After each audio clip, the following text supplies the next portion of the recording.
Chers collègues, chers amis, je vous remercie de cette session pour vous parler de l'oncologie nucléaire et de son approche théragnostique. Alors, l'objectif n'est pas ici de faire une liste exhaustive de ces applications en médecine nucléaire, mais à partir de quelques exemples, d'illustrer quelques avantages, quelques inconvénients et de dresser une perspective.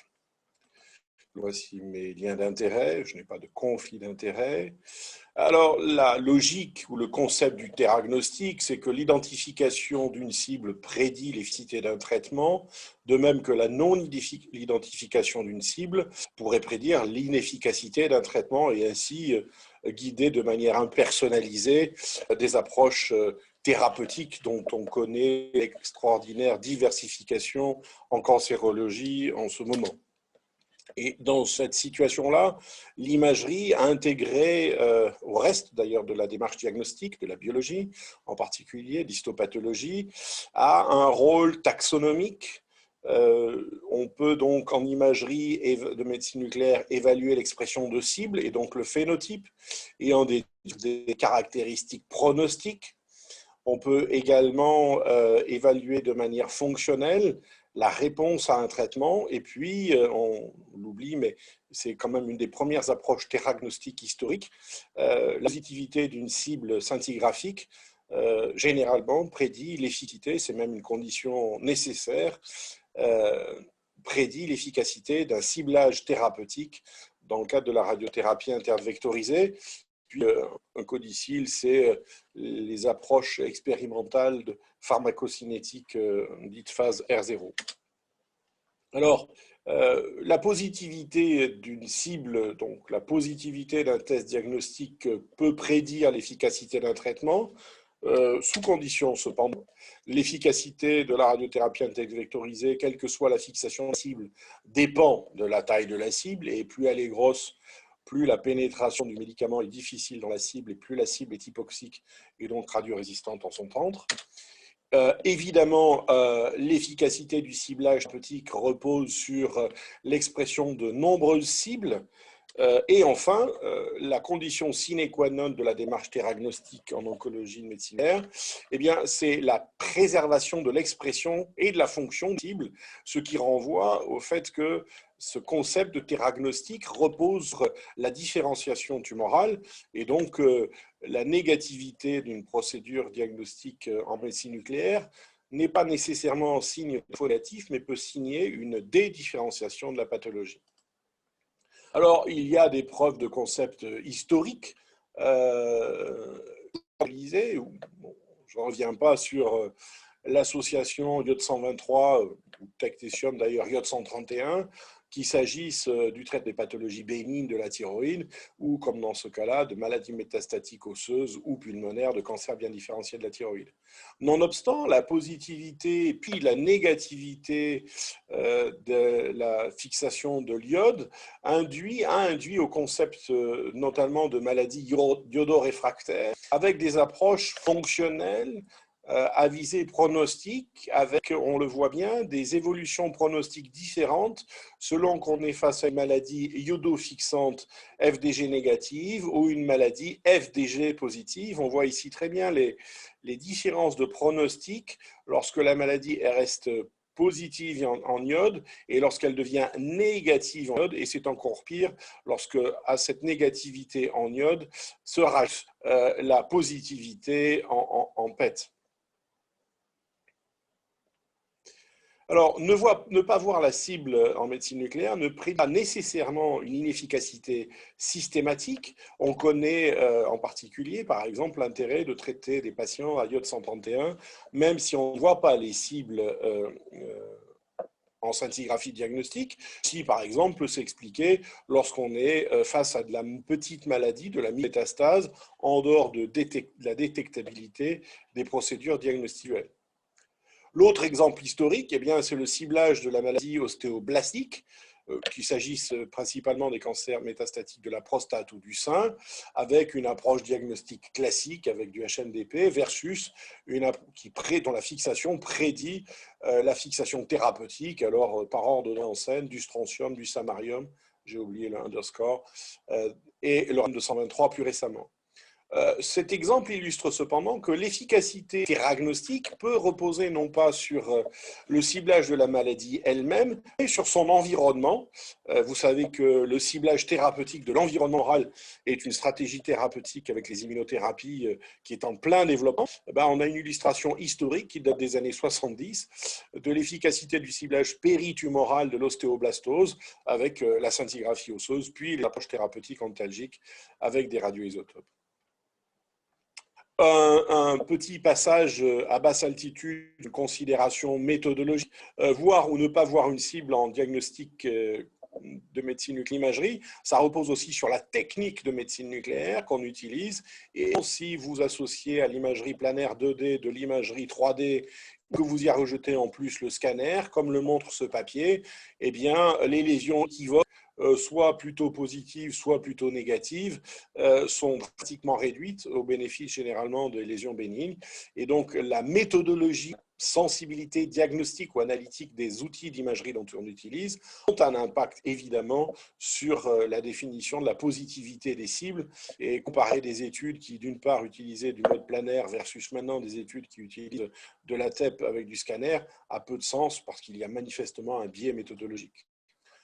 La suite montre qu'on a, avec l'approche par émetteur alpha, une pertinence de ce complexe statistique en médecine nucléaire classique de la scintigraphie osseuse, avec la positivité de la scintigraphie osseuse, qui est un facteur déterminant de l'utilisation, de la proposition de l'alpha-thérapie dans les cancers métastatiques de la prostate, avec une efficacité un peu discutable sur la survie, mais des efficacités de contrôle de la maladie métastatique sur la douleur ou les événements osseux. Alors attention, parce que on voit que ce ciblage diagnostique et thérapeutique ne doit pas être vu de manière univoque. Si je prends l'exemple de l'utilisation du radium, il y a eu tendance à vouloir avancer le radium dans les lignes sur des maladies non très peu métastatiques osseuses, voire oligométastatiques ou matiques. Et on s'est rendu compte que dans ce cas-là, l'essai ERA 223 a fait apparaître un risque d'ostéoporose radique, et l'hypothèse étant que s'il n'y a pas de forte fixation ou s'il n'y a pas beaucoup de cibles à irradier ou à voir sur le plan diagnostique, alors la fixation pouvait se faire ailleurs et pourrait être responsable de l'ostéoporose radique. Donc, c'est une prudence sur le traitement. Donc, même si on est en phase de progression de maladies biologiques, il ne faut pas traiter des malades qui ont peu ou pas de métastases osseuses visibles.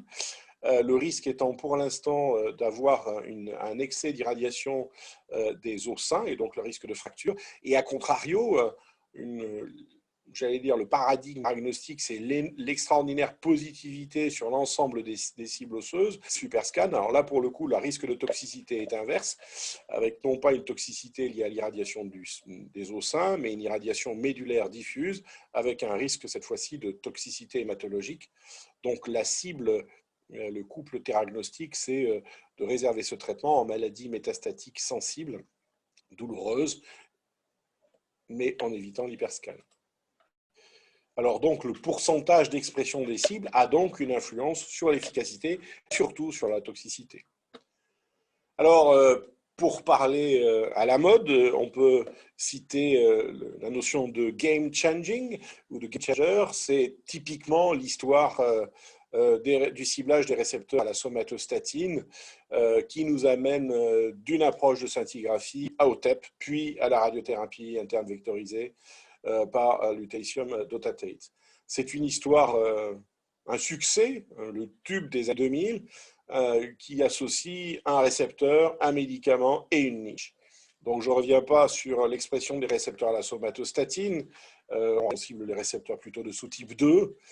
Et puis, cette histoire se développe à partir de l'identification et la création d'un analogue de la somatostatine, octréotide, qui devient un médicament, ne serait-ce que pour traiter les acromégales ou les syndromes carcinoïdes, et puis à visée antiproliférative, les tumeurs endocrines bien différenciées. Ce même médicament sert de support à un vecteur diagnostique, la scintigraphie à l'indium 111 des TPA octréotides, qui est pour la première fois une approche qui permet une cartographie des récepteurs in vivo avec sa première déclinaison opérationnelle en matière de traitement.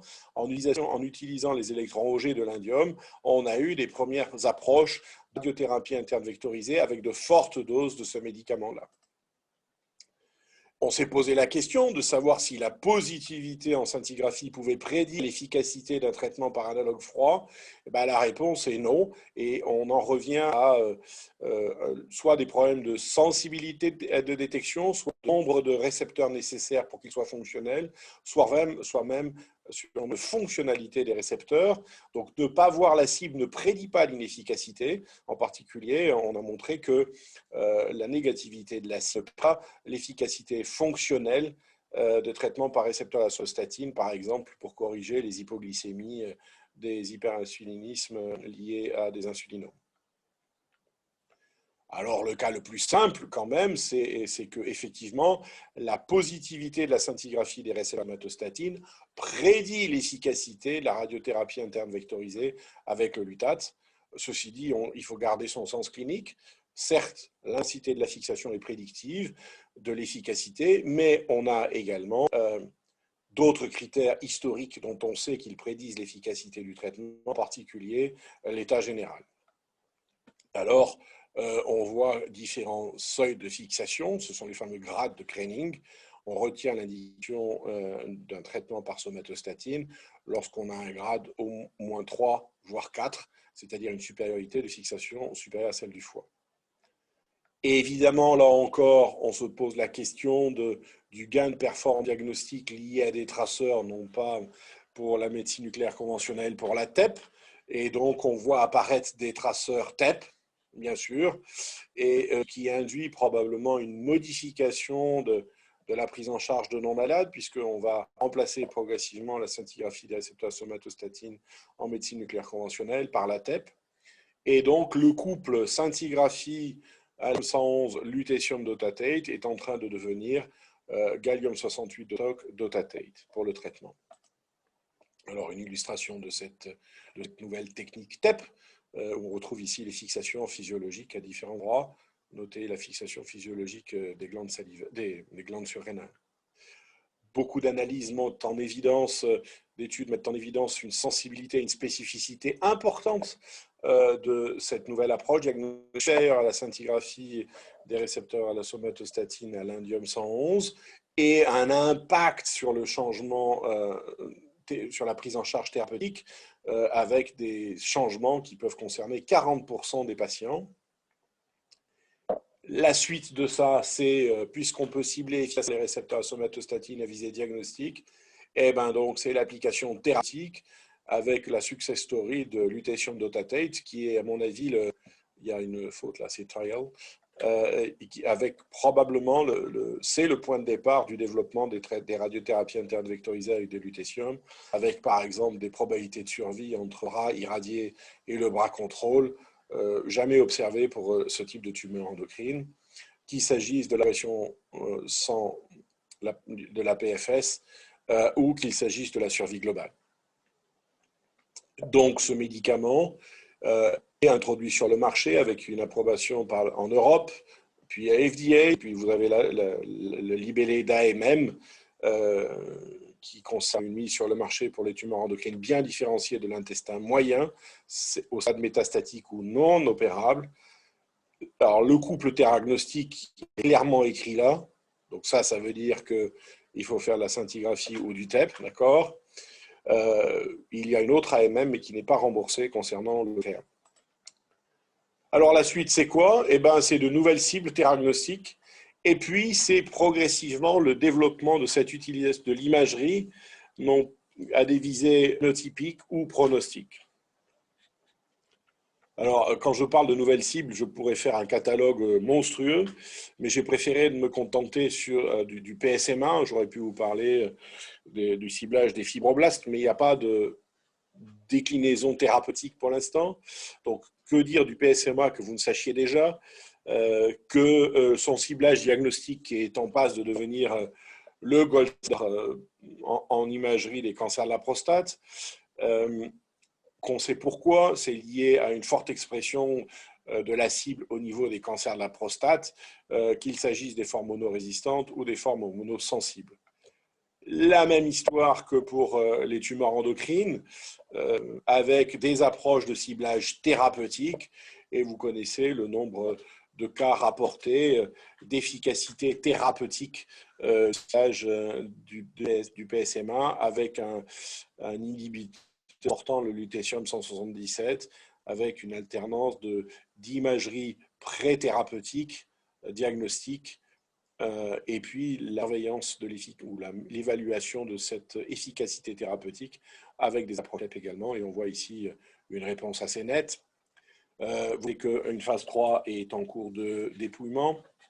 Mais si on regarde d'une phase 2, alors ça n'a pas la même prétention, mais qui a été inclus avec une cohorte additionnelle entre 2017 et juin 2017, mars 2017 et juin 2017, on a quand même des éléments intéressants en matière de réponse complète et de réponse biologique. Alors attention, la réponse biologique ne fait pas la réponse clinique tardive, ne fait pas la PFS, mais quand même, ce sont des signes intéressants. Vous avez ici un plot qui vous montre comment se distribue la réponse biologique sur les PSA à la 12e semaine, avec quand même une réponse franche des PSA pour une bonne majorité une bonne moitié des patients, et on compare non pas l'évolution à 12 semaines, mais par rapport à baseline, vous voyez qu'on a quand même une très bonne réponse biologique. La survie globale semble intéressante, mais on garde en mémoire que c'est des maladies avec un pronostic sombre et pas dans le monde de la tumeur endocrine. On espère que la phase 3 Vision confirmera cet impact sur la survie, mais pour l'instant, pas de données pour l'affirmer. L'évolution, donc, c'est cette utilisation de ces approches d'imagerie dite moléculaire avec une approche pronostic ou de caractérisation de tumeur. Et donc, c'est ce fameux article de 2009 où 1+1 fait plus que 2, c'est l'association de l'imagerie fonctionnelle et radiologique avec ces nouveaux traceurs. Vous voyez la liste des traceurs FDG possibles, et encore, celle-ci est petite. Vous avez les traceurs qui sont disponibles sur certains marchés, en particulier en France, mais vous savez que la France n'est certainement pas le pays le plus ouvert en matière d'innovation diagnostique en TEP. Petit à petit, on compense notre retard. Et c'est intéressant concernant le FDG, par exemple, c'est qu'à la fois, ce traceur qui est connu, ancien, s'impose dans la prise en charge du cancer, mais il y a également des progressions dans le concept même de l'oncogénèse, avec l'identification dans ce papier célèbre suite à celui de 2000 des Hallmarks of Cancers, et on voit qu'ils ont rajouté en particulier le métabolisme et la glycolyse anaérobie comme marqueur dans les étapes de cancérogénèse, ce qui nous renvoie à nous, à ce qu'on sait depuis longtemps avec l'imagerie du FDG. Et on voit bien le caractère positif, le caractère pronostic de l'évolution des tumeurs. C'est ici le cas des tumeurs endocrines. Selon qu'elles ont un FDG négatif ou un FDG positif, on voit très bien sur la survie globale et sur la survie sans progression. Donc l'idée, c'est que cette imagerie fonctionnelle rattachée à des phénotypes de développement tumoraux peuvent être une espèce de grade de la maladie tumorale, mais à l'échelle non pas du SI, mais à l'échelle du corps entier. On connaît bien sûr depuis plus longtemps la valeur de la réponse métabolique pour les traitements des lymphomes, par exemple. Plus récemment, cette valeur pronostique du FDG dans le cas des tumeurs endocrines a induit cette notion de phénotypes différents avec deux maladies, celles qui sont positives en gallium et celles qui sont positives en FDG. Et on voit ce qui est intéressant, vous voyez que ces métastases, quand on regarde les métastases viscérales ou les métastases osseuses, vous voyez que pour ce qui s'agit de métastases osseuses, la positivité en FDG ou en gallium ne change pas grand-chose en termes de pronostic global, mais c'est complètement différent lorsqu'il s'agit de métastases viscérales. Là, on voit très bien que la positivité des métastases viscérales en FDG est un facteur de plus mauvais pronostic quand on la compare au pronostic des métastases viscérales, en particulier hépatiques, lorsqu'elles sont positives uniquement en gallium et pas en FDG. Et donc, cette approche qui combine de l'imagerie pour parfaire le bilan d'extension se complète avec de l'imagerie qui a pour objectif d'apprécier le pronostic. Et on voit, par exemple, dans les tumeurs endocrines pancréatiques, une proposition d'association d'une imagerie par TEP pour faire le bilan d'extension et une imagerie par FDG pour en déduire le pronostic.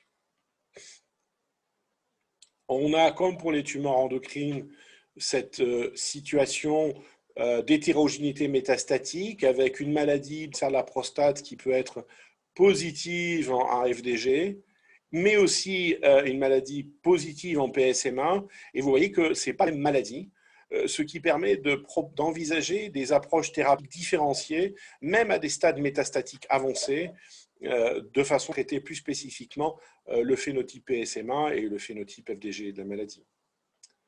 Alors, un autre exemple, c'est plus anecdotique, c'est la mise sur le marché de la fluoroéthylöstradiol.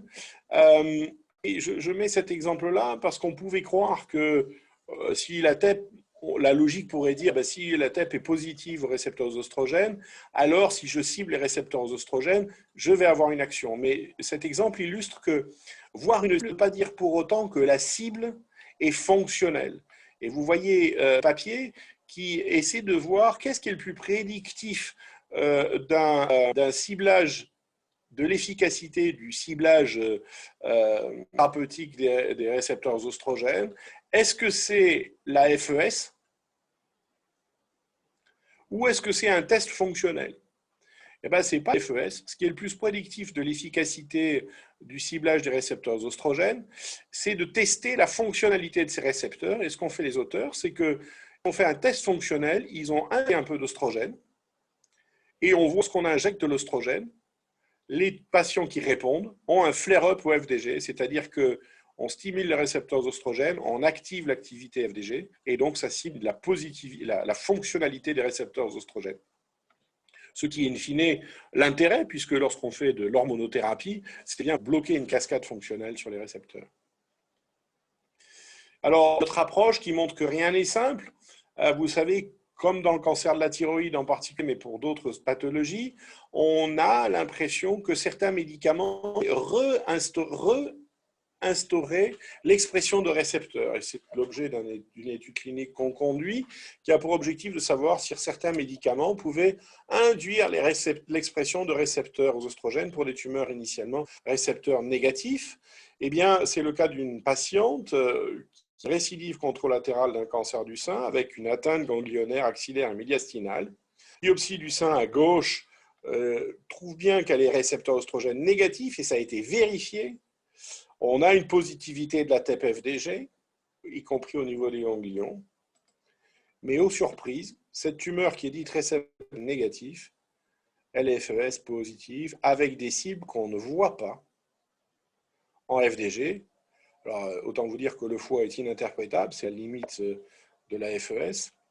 Mais par contre, quand on compare FDG et FES, on voit très bien la franche positivité de la FES sur des lésions qui sont des régions qui sont FDG négatives, y compris cette petite fixation, cette petite formation lytique. Alors on peut se dire, mais est-ce que vraiment c'est un problème de spécificité de la FES? Eh bien, quand on regarde la littérature, on se dit, parce que il y a une spécificité de 100%, alors il faut toujours se méfier 100%, mais quand même, la spécificité est forte, d'accord? Alors, pour être celle-ci, c'est un papier qui est intéressant de 2012 déjà. Ils ont regardé l'évolution de 459 cancers d'un. 329 étaient récepteurs positifs et 130 étaient récepteurs négatifs. Et ils ont regardé l'évolution des patients pendant 10 ans. Et vous avez ici l'évolutivité métastatique des patients, donc de 7 métastases osseuses à 2 ans, 18 à 5 ans, etc., donc différents organes. Et ils regardent si ces métastases sont récepteurs oestrogènes positifs ou négatifs.